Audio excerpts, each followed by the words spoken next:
Most people look at a QR code and see a random square full of black and white nonsense, something you scan when a restaurant menu is too lazy to print paper, or when a cashier wants you to do their job for them. But that ugly little square is doing something far more interesting than people realize. It is storing information in a way that is compact, readable, and surprisingly resistant to damage.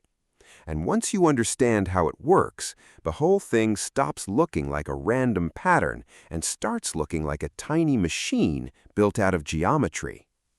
At the most basic level, a QR code is not a picture. It is data arranged into a grid.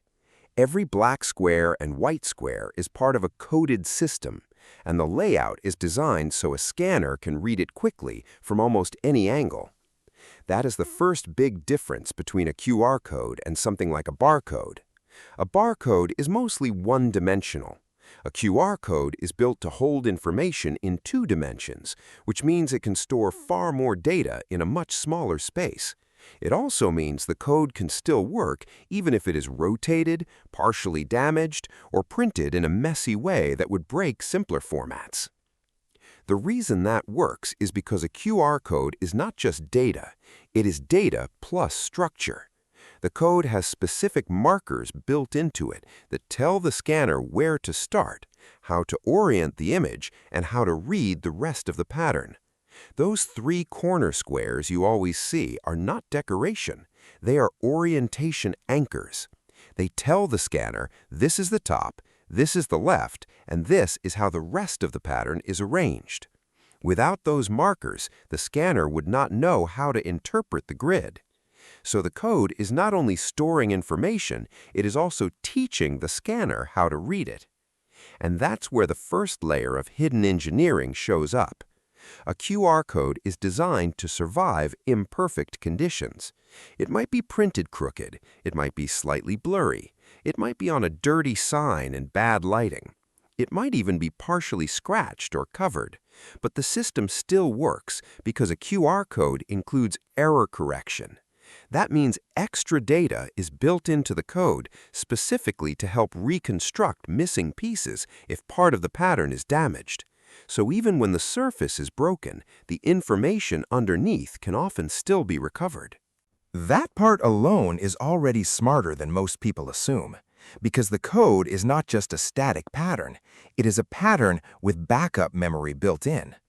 If you enjoy these kinds of hidden system breakdowns, this is exactly the kind of thing we dig into here, where simple objects turn out to be much more engineered than they look. Now here is where it gets more interesting. The black and white modules inside the QR code are not just random decorations. They represent encoded binary information. In the most basic sense, black and white are being used to represent a sequence of ones and zeros. The scanner reads the pattern, converts it into digital information, and then decodes that information into something useful, like a website link, a payment request, a message, or whatever the code was created to store. So when you point your phone at a QR code, your camera is not just taking a picture of it, it is reading a structured data system, identifying the markers, correcting for distortion, reconstructing missing bits if needed, and then translating the final result into something your phone can understand. And that creates a strange kind of illusion, because from the outside, it looks like a stupid little square, but underneath, it's acting more like a compressed digital container with built-in recovery logic. That is why QR codes became so useful. They're simple to print, easy to scan, and flexible enough to survive real-world conditions.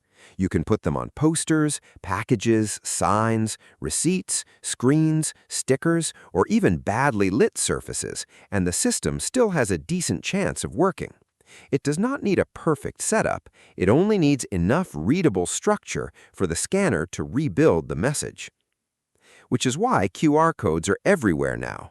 They're not flashy, they're not beautiful, they're not impressive in the way a giant screen or a self-driving car feels impressive, but they're incredibly efficient. They take a huge amount of structured information and compress it into a tiny graphic that can be scanned almost instantly. That's the real trick.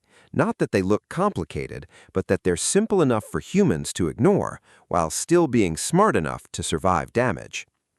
And that's the deeper truth about QR codes. They're not just patterns, they're self-correcting data maps. Tiny, ugly engineered objects that quietly solve a real problem: how to store and recover information fast, cheaply, and reliably in the real world. So the next time you scan one, remember what you're actually looking at. It's not random, it's not decorative, it's a compact, error-resistant information system hiding inside a square.